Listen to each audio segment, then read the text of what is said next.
भाई जी यार, अपन ने फुल स्टैक डेवलपमेंट के कोर्स में अभी तक अपन ने बहुत सारी अलग अलग चीज़ों के बारे में पढ़ा। आज अपन देखने वाले हैं बहुत ही इंटरेस्टिंग चीज़ अपन देखने वाले हैं कि अपन नॉर्मल ग्रिड से किस तरीके से रिस्पॉन्सिव डिज़ाइन को अपन क्रिएट कर सकते हैं। चलिए चलते हैं सीधे VS कोड पे एक नई फाइल को क्रिएट करूँगा जिसका नाम दे दूँगा मैं grid auto .html। और मैं इस फाइल को खोलता हूँ यहाँ पे, और इस फाइल के अंदर जो बेसिक टेम्पलेट है इसको क्रिएट करते हैं। यहाँ पे div.parent नाम से यहाँ पे इसको खोलना है। इसके बाद div.child और इसके अंदर हैज चाइल्ड और इसके अंदर डॉलर पर कर्ली ब्रैकेट, इसमें लिख देंगे दिस इज चाइल्ड डॉलर। इसके बाद आप मल्टीप्लाई का साइन लगाएंगे। इसके बाद 10 या 12 कर लेते हैं इस बार।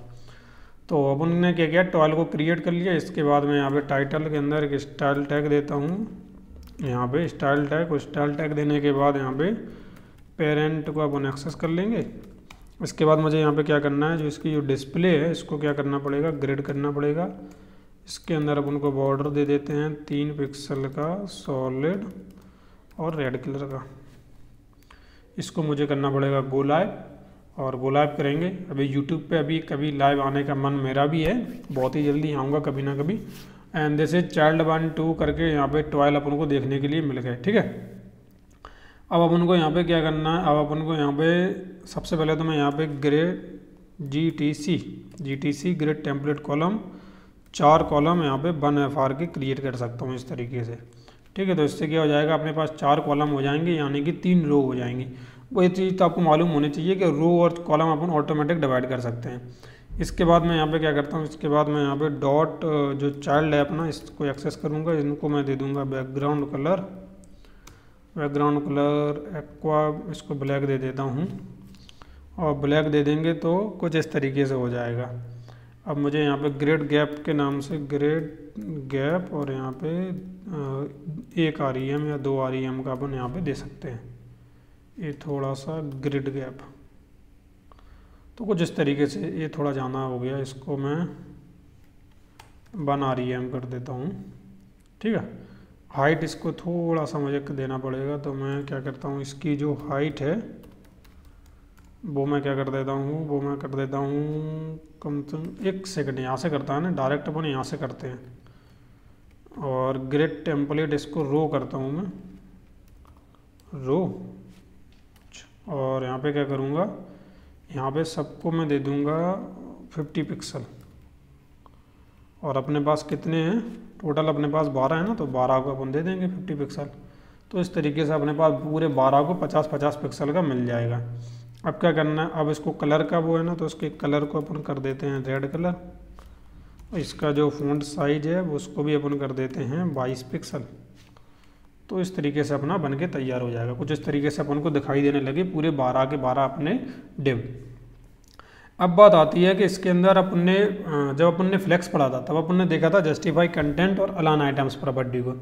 लेकिन यहाँ पे जस्टिफाई कंटेंट अलाइन आइटम्स किस तरीके से होता है। अब अगर जैसे इस जगह पे अगर मैं जस्टिफाई कंटेंट को अगर यूज करता हूँ और जस्टिफाई कंटेंट को अगर मैं यहाँ पे सेंटर कर देता हूँ, तो यहाँ पे आप देखेंगे कुछ भी नहीं होगा। क्यों नहीं होगा, क्योंकि अभी तक अपन ने ग्रिड टेम्पलेट कॉलम को लगाया है। अगर मैं इसको हटा देता हूँ, इस तरीके से कर देता हूँ, इसके बाद आप देखो जस्टिफाई कंटेंट अपना सेंटर में आ गया कुछ इस तरीके से।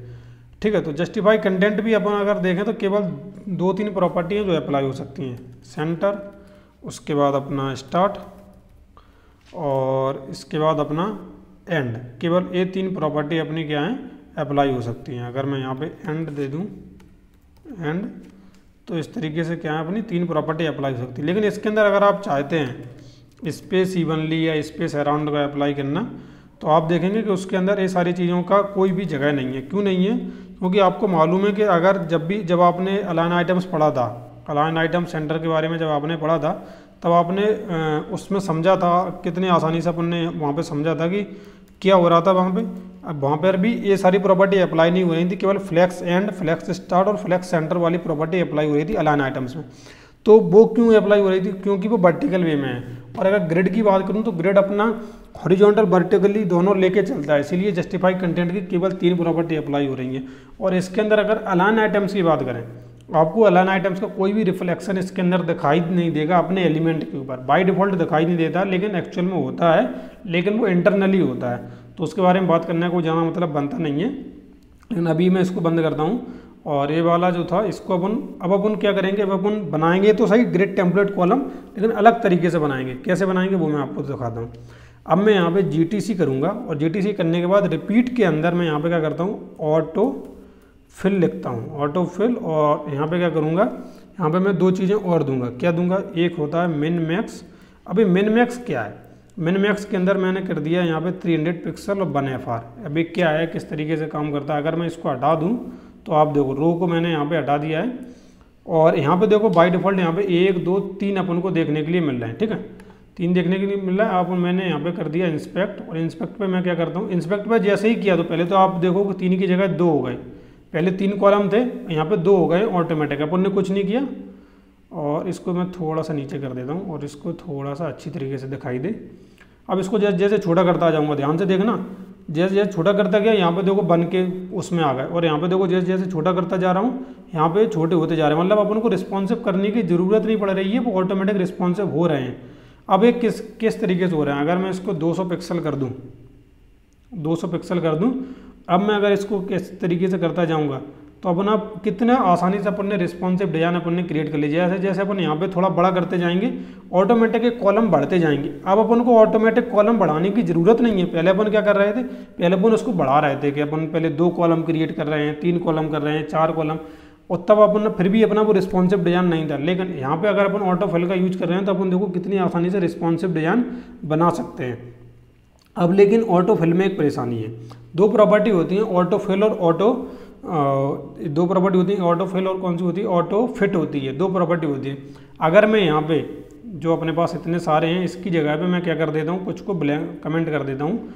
अगर मैं केवल 3 को ले लेता हूँ तो आप देखो मैं अगर 3 को लूँगा तो यहाँ पे इसने इतनी जगह को खाली छोड़ दिया है ना, इतनी जगह को इसने खाली छोड़ दिया।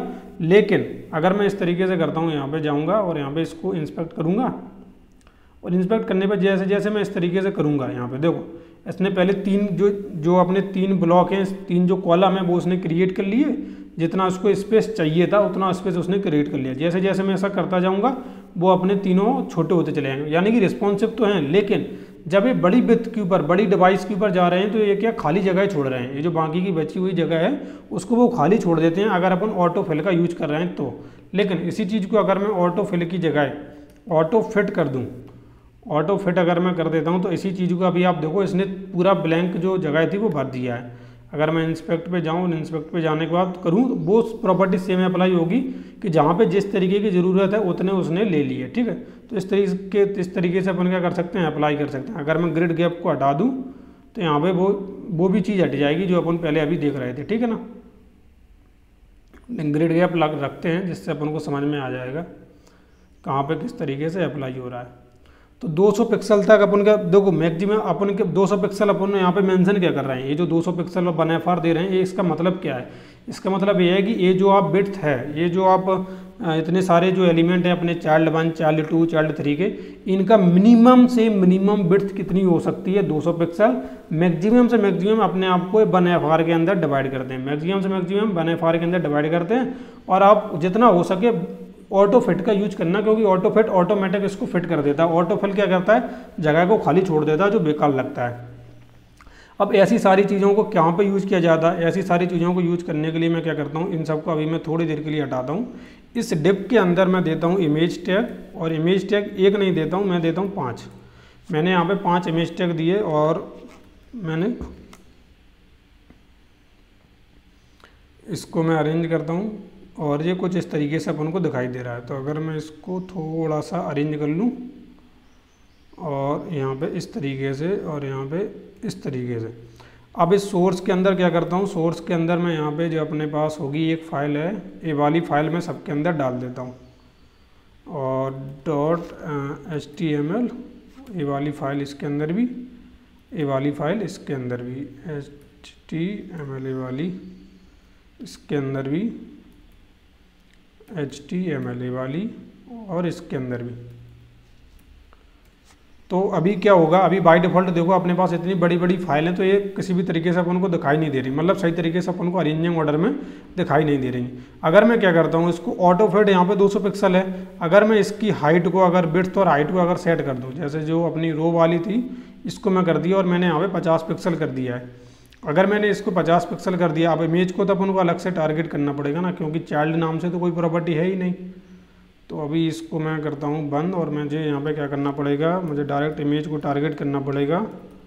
इसकी जो विड्थ है वो करनी पड़ेगी समथिंग 200 पिक्सल, और इसकी हाइट को अपन को कर देते हैं 200 पिक्सल।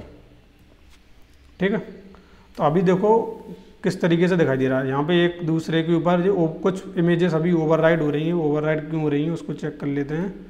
अपन ने ग्रिड गैप दिया हुआ है, ग्रिड के अंदर ऑटो फिट किया हुआ है, ग्रिड गैप को मैं यहाँ से ले जाके इसको ऊपर कर देता हूँ। अभी भी ए वाली एक, बाकी सारी सेम आ रही है, लेकिन ए वाली जो है सही तरीके से नहीं आ रही है। क्यों नहीं आ रही है उसको चेक कर लेते हैं। अगर मैं इसको हटा देता हूँ उसके बाद देखता हूँ, ठीक है अभी सही आ रही है। वो उसके अंदर कुछ गड़बड़ हो रही होगी, उसको चेक कर लेंगे बाद में। लेकिन अभी आप बाय डिफ़ॉल्ट देखो यहाँ पे क्या हो रहा है, इसने वन एफ आर का इसने बाय डिफ़ॉल्ट ले लिया। अगर मैं इंस्पेक्ट करता हूँ, और इंस्पेक्ट करने के बाद यहाँ पे देखो जैसे ही मैंने इसके अंदर किया तो इसने अपने आप को रिसाइज कर लिया रिस्पॉन्सिव वे में। जैसे जैसे मैं इसको छोटा करता जाऊँगा, यहाँ पे देख रहा, जैसे जैसे मैं इसको छोटा करता जा रहा हूँ, ये बिल्कुल भी परेशान नहीं कर रहा है अपने आप को। अपने जो इमेजेस की जो वो है ऑटोमेटिक अपनी देखो इस तरीके से हो गई है, स्क्रॉल करने के लिए अपने लिए निकल के आ गई है। तो इस तरीके से अपन क्या कर सकते हैं, किसी भी उसके अंदर अपन इमेजेस को सही तरीके से क्रिएट कर सकते हैं। अगर मैं यहाँ पे इसकी जो ग्रिड गैप है इसको मैं 1 REM की जगह 0.3 REM दे दूँ, तो अभी अपना और अच्छे से दिखाई देगा। अपनी इमेजेस का जो अपन, जैसे अगर आपने किसी और वेबसाइट के, जैसे मैं आपको पिक्साबे पे लेके चलता हूँ, पिक्साबे में के अंदर आपने देखा होगा यहाँ पे किस तरीके से अप्लाई हो रही है। अब जैसे पिक्साबे है, यहाँ पे देखो सारी इमेजेस ही हैं ना, जितनी भी हैं अपनी इमेजेस ही हैं। तो जो इमेजेस हैं अगर मैं इसको इंस्पेक्ट करता हूँ, इंस्पेक्ट करने के बाद यहाँ पे जैसे जैसे यहाँ पे जाऊँगा, आप देखो ये क्या कर रहे हैं, स्क्रॉल के वे में खुल के आ रही हैं, है ना। इन्होंने क्या किया, इन्होंने पूरा जो अभी विड्थ एंड हाइट वो पूरी मेंशन करके रखी है, इसीलिए थोड़ा सा अपने उससे अच्छा दिख रही है। लेकिन अगर अपने अभी देखा जाए तो अगर मैं जैसे जैसे इसको छोटा करता जा रहा हूँ तो अपनी इमेजेस भी अपन स्क्रॉल वे में हो रही हैं, और अपनी इस तरीके से करेंगे तो अपनी मल्टीपल इमेजेस अपन को देखने के लिए मिल रही हैं। तो अपन को अब रिस्पॉन्सिव करने की जरूरत नहीं है, रिस्पॉन्सिव ऑटोमेटिक हो रही हैं। थोड़ा सा अब एफर्ट लगाना पड़ेगा और ऑटोमेटिक सारी चीज़ें अपनी हो जाएंगी। तो अपन कितना इजीली, अगर आप समझ सकते हैं कि कोई भी वेबसाइट का अगर ग्रिड यूज करती है तो कितनी इजीली वो रिस्पॉन्सिव डिज़ाइन अपनी क्रिएट कर सकती है with the use of auto fit and auto fill की वजह से। ठीक है, तो इस वीडियो के लिए फिलहाल इतना ही, मिलते हैं अपन नेक्स्ट वीडियो में। जब तक के लिए अगर कोई डाउट है, कोई कमेंट में बोल देना। अगर इंस्टाग्राम पे आप मुझसे बातचीत करना चाहते हैं बिल्कुल आइए, बातचीत करिए, और मिलते हैं अपन नेक्स्ट वीडियो में। जब तक के लिए thank you for watching this video.